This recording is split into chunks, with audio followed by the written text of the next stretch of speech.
The day my father-in-law, Edward, passed away, everything changed. 3 days after his funeral, as I stood in the same dark dress I'd worn for my husband Nathan's memorial 2 years prior, my phone rang. It was the attorney, his voice measured but heavy with news. "There's been a complication," he said. "Elliot and Sophia, Edward's children, are challenging the will." I wasn't shocked. At the will reading, when Edward's children discovered he'd left his $2.3 million estate to me, Nathan's widow instead of them, Sophia's face drained of color, her eyes blazing with fury. "This can't be right," she whispered sharply. "Dad wasn't thinking clearly, drugged, she tricked him." Elliot, on the other hand, fixed me with a steely glare, calculating. "We'll deal with this," he said as they stormed out. Edward and I had grown close after Nathan's sudden death at 34 from a heart attack, leaving me a 29-year-old widow buried under grief and hospital bills. While Elliot and Sophia lived their bustling lives in distant cities, I was the one driving Edward to his radiation treatments, sorting his prescriptions, and sitting with him through sleepless nights. "You're the daughter I never had," he'd say. "Elliot only reaches out when he wants cash, and Sophia hasn't shown up in years." It was true. Over the course of Edward's cancer battle, Elliot visited twice, and Sophia sent a single bouquet. I was the one sleeping in the hospital recliner during his worst days, learning to adjust his IV drip, and scouring medical journals for new treatment options when hope dwindled. The accusations of manipulation stung, not because they were true,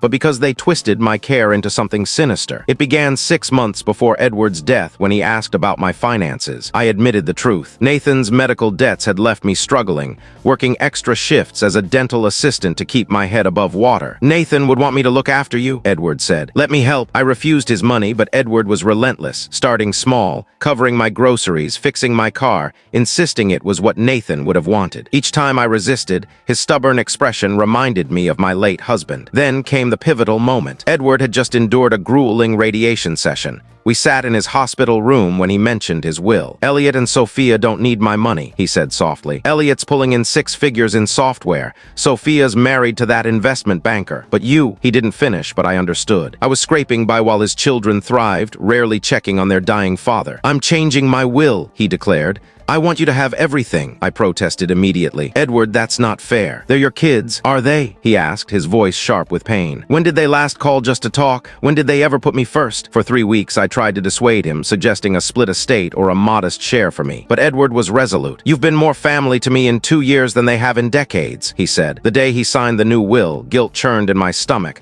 Not because I'd schemed, but because part of me felt relief. Nathan's debts had ruined my credit. Bankruptcy loomed. Now, staring at the legal documents Elliot and Sophia had filed, I saw their plan. They claimed I'd cut Edward off from his family, swayed him while he was medicated, and preyed on his grief over Nathan. The accusations were plausible enough to make me doubt myself. But Edward had foreseen this battle. 3 days before he died, barely lucid from painkillers, he gripped my hand. "In my desk," he rasped. "Bottom drawer. Secret panel." I thought it was the drugs talking. But after seeing their lawsuit, I knew I had to look. Edward's house felt empty without him. Every corner held memories. Him napping in his armchair during treatments, teaching me his mother's biscuit recipe, showing me Nathan's childhood photos I'd never seen. His study was untouched. The oak desk cluttered with pill bottles, legal papers, and the mystery novel he'd been reading before he grew too weak. My fingers traced the bottom drawer until I found a small notch. Pressing it revealed a hidden slot containing 3 items that made my heart race: a flash drive, a letter addressed to me, and a folder labeled proof. I opened the letter first. Edward's handwriting, frail but familiar, spanned 2 pages. "My dear daughter-in-law, if you're reading this,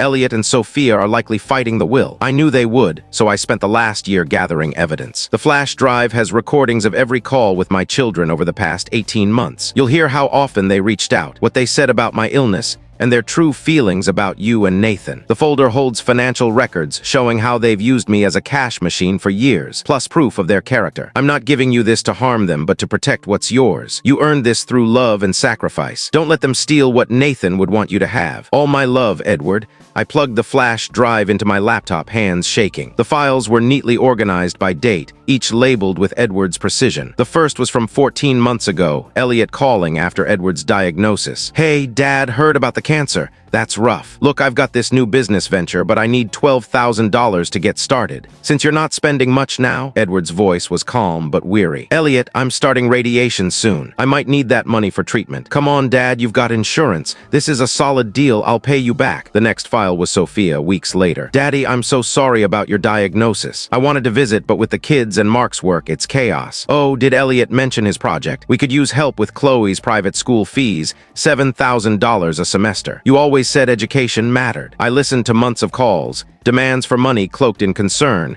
excuses for not visiting wrapped in fake empathy, and worst of all, their comments about me. Elliot, 6 months ago. I don't get why you're so attached to Nathan's widow. She's not family anymore. Focus on us. Sophia was harsher. She's clearly playing the caregiver role to get something when you die. It's manipulative. Edward's reply was heartbreaking. She's here every day, managing my meds, driving me to appointments. She held my hand through my worst treatment while you were at a spa retreat. Who's the manipulative one? The recordings revealed more than greed. They showed two people who saw their father as a resource, not a person. One call from 9 months ago was particularly painful. Sophia called during a week when radiation had left Edward too weak to sit up. "Daddy, I need to talk about something urgent," she said brightly. "Mark's firm is hosting a charity gala and I promised a big donation. Could you send $4,000? It's for kids' cancer research, so it's practically a write-off." Edward's voice was faint. "Sophia, I'm having a bad day. The radiation." "Oh, it's not that bad, is it? You always made a big deal out of being sick. Remember that cold when I was 15? I remembered that day. I'd found Edward weeping in his bathroom after the call, not from pain,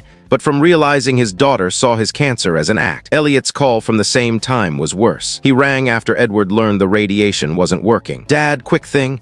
I'm eyeing this rental property, but I need $25,000 by Thursday. It's a great investment." "Elliot, my scans weren't good," Edward said. "Yeah, I'm sure it's fine. Doctors always exaggerate. So about that money," Edward tried to explain, but Elliot cut him off. "Dad, you're tough. You'll beat this. But this deal won't wait." The recordings showed Edward's hope fading. Early on, he believed his illness might reunite his family. By the end, he accepted their indifference, stopping attempts to share his struggles or ask about their lives. The financial records in the folder were equally damning. Edward had tracked 7 years of their requests, showing a pattern of exploitation that intensified after Nathan's death. Elliot's demands were strategic, timed with Edward's insurance payouts or property income, growing from $500 for car repairs to $12,000 for his venture. He owed Edward $62,000, never repaying a cent. Sophia framed her requests as being for her children, Chloe and Ethan, knowing Edward wouldn't refuse. School fees, camps, music lessons. She'd extracted $41,000 over 5 years, claiming it was for their future. But Edward included social media screenshots showing her lavish trips and designer purchases, proving the money wasn't all for the kids. A text chain between Elliot and Sophia from 3 months before Edward's death was chilling. They coordinated their demands to avoid overlap, treating their father like a business. "Did you ask about the school thing yet?" Elliot texted. "Not yet," Sophia replied, waiting for his next appointment. "He's always softer after medical stuff." "Smart," Elliot wrote. "I'll hit him for Chloe's camp next week. Space it out so he doesn't notice." "He's too sick to notice," Sophia texted back. "Besides, what's he doing with the money? They also mocked me." "Wish Nathan's widow would back off," Elliot wrote. "She's making him think he doesn't need us. It's pathetic how she clings to him," Sophia replied. "Like, move on." While they schemed, I was learning to make Edward's favorite soups because radiation killed his appetite. While they saw his weakness as opportunity, I was waking at 5 a.m. to drive him to appointments. The folder also contained Edward's journal entries, spanning his 18-month illness, revealing his emotional journey. Early entries showed hope. "Told the kids about the cancer today." Elliot seemed more worried about his holiday plans than my diagnosis. Sophia cried, but quickly mentioned her stress.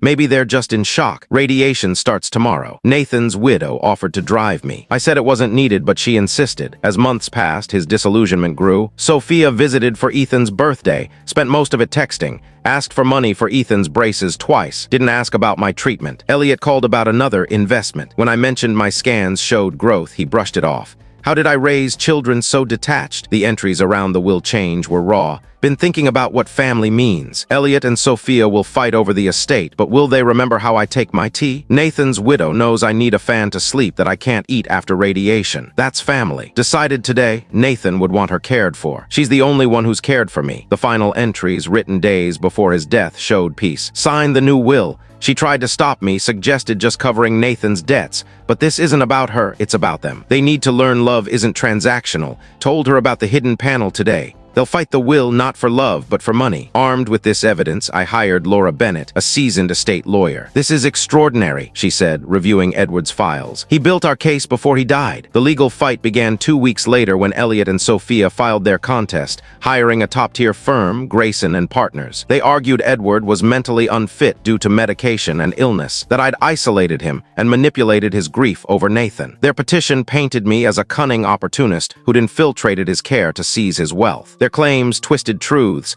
I attended his appointments because no one else would. I managed his meds because he couldn't. I was his confidant because his children abandoned that role. Depositions started 3 months in. Elliot, in a tailored suit, played the devastated son. My father was proud, he said. She made herself essential, cutting us out, convincing him we didn't care. Laura's cross-examination was ruthless, playing recordings of Elliot's money-focused calls. Asked to name Edward's doctor or medication schedule, he drew blanks. Mr. Whitmore, Laura said, when did you last visit your father without asking for money? Silence. He couldn't recall. Sophia's deposition unraveled similarly. She claimed a close bond, but when Laura asked for details of a conversation about Edward's feelings, she faltered. The recording of her calling Edward's cancer dramatic was damning. You compared his terminal illness to a cold, Laura said. I was trying to stay positive, Sophia stammered, but her snap about Edward's hypochondria sank her credibility. Medical testimony sealed our case. Dr. Emily Chen, Edward's oncologist, confirmed his mental clarity. He was sharp, engaged, making informed decisions until the end. Nurse Maria Lopez, who saw Edward weekly, said, his daughter-in-law knew his needs better than anyone. She never isolated him. She encouraged his kids to call or visit. Edward's attorney, Robert Hayes,